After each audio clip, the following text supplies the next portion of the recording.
Przeprowadzone szkolenie uważam za bardzo wartościowe i merytoryczne. Uzyskałam informacje dotyczące interesujących mnie zagadnień, moich zainteresowań. Poza tym dowiedziałam się, jak osiągnąć swoistego rodzaju sukces naukowy, czyli jak rozpropagować uzyskane przeze mnie wyniki badań naukowych. Miałam również możliwość spotkania i podyskutowania ze specjalistami i autorytetami w zakresie badań naukowych, zarządzania badaniami naukowymi, co uważam również za nieocenione. Jako uczestnik szkolenia, którego plakat stoi tutaj koło mnie, muszę powiedzieć, że jestem bardzo zadowolona. Szkolenie spełniło moje oczekiwania. Dowiedziałam się wiele rzeczy na temat tworzenia projektów na szczeblu krajowym i unijnym, zarówno w naszym kraju, jak i poprzez wykładowców, których mieliśmy, o tym, jak się takie projekty tworzy w innych krajach, jakie są doświadczenia, jakie są kłopoty, z czym się należy liczyć, czyli cała grupa bezcennych informacji, których gdybym nie była na tym szkoleniu, nie usłyszałabym. W ciągu tego kursu spotkaliśmy 3 różnych wykładowców, każdy z olbrzymim doświadczeniem, ale też zobaczyliśmy olbrzymie różnice, jak chodzi o nas, od krajów europejskich. My już kiedyś mówiliśmy, że to nasze zapóźnienie jest około 15 lat, a wczoraj dosłownie usłyszeliśmy, że stan naszych badań i współpracy z praktyką jest taki jak w Francji 15 lat temu. Więc myślę, że im więcej takich szkoleń, im więcej takich gości i koniecznie w języku obcym, żeby nas to mobilizowało, tym lepiej dla nas. I myślę, że będę wszystkich kolegów zachęcać do takich kursów, no i generalnie do nawiązywania współpracy z praktyką. Myślę, że szkolenie ma bardzo istotne znaczenie ze względu na to, może zaczynając od tego, że przedstawię się, że jestem pracownikiem Instytutu Genetyki i Hodowli Zwierząt w Polskiej Akademii Nauk. Obecnie również aplikowaliśmy o projekty, które mają swój aplikacyjny charakter i myślę, że biorąc pod uwagę to, że brakuje takiego zrozumienia w środowisku naukowym o celowości aplikacyjnych działań, to takie szkolenie ma bardzo duże znaczenie. Chodzi o to, żeby właściwie rozumieć, czemu ta nasza nauka, zwłaszcza związana z sektorem żywności, ma służyć, biorąc pod uwagę, że żywności będzie brakować, że możemy stać przed wyzwaniem związanym ze wzrostem populacji, wyzwaniem wynikającym ze wzrostu populacji, wyzwaniem dotyczącym zwiększenia produkcji żywności przy jednoczesnej dbałości o zachowanie standardów jakości i bezpieczeństwa tej żywności. Jestem właśnie świeżutko kilka minut temu po zakończonych warsztatach dotyczących efektywnej pracy zespołów w projektach badawczo-rozwojowych i dzisiaj dyskutowaliśmy nad bardzo wieloma kwestiami, wszystkimi niezwykle istotnymi z perspektywy efektywnej realizacji projektów badawczo-rozwojowych, komercjalizacyjnych, innowacyjnych projektów foresightowych, ponieważ mieliśmy okazję przy bardzo wysokim zaangażowaniu aktywności wszystkich uczestników i uczestniczek w nawiązaniu do ich doświadczeń z płaszczyzny zawodowej, z obserwacji życia społecznego, dyskutować o znaczeniu motywacji w pracy zespołów, o komunikacji, o drożnych kanałach komunikacyjnych, o tym, jak delegować zadania, jakie znaczenie ma delegowanie zadań i jak to robić. What do you think about the idea of this training? I believe it's your second meeting with our project, isn't it, on the Polish scientists? It is, yes, and I must say I'm very impressed, not only by the content, but actually by the participants. It's my second training session, and just as the first session, I was most impressed by the contributions by the participants. They seem to be at a very high level of understanding of food science.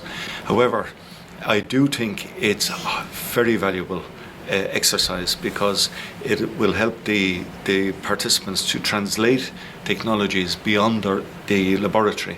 It will also help them to be more creative and to be able to articulate their ideas for research funding. So I'm very impressed with it to date.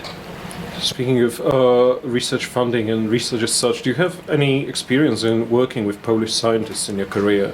I don't know, implementation of research projects perhaps? I have, yes. I coordinate the ProSafe Beef project, which is a major EU-funded integrated project examining the advancements of meat science in terms of quality and safety for the European meat industry. We have a very active Polish partner on that, Professor Edward Pospic.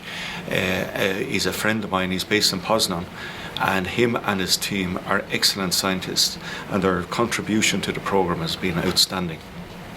Thank you. It's a pleasure to hear something like that.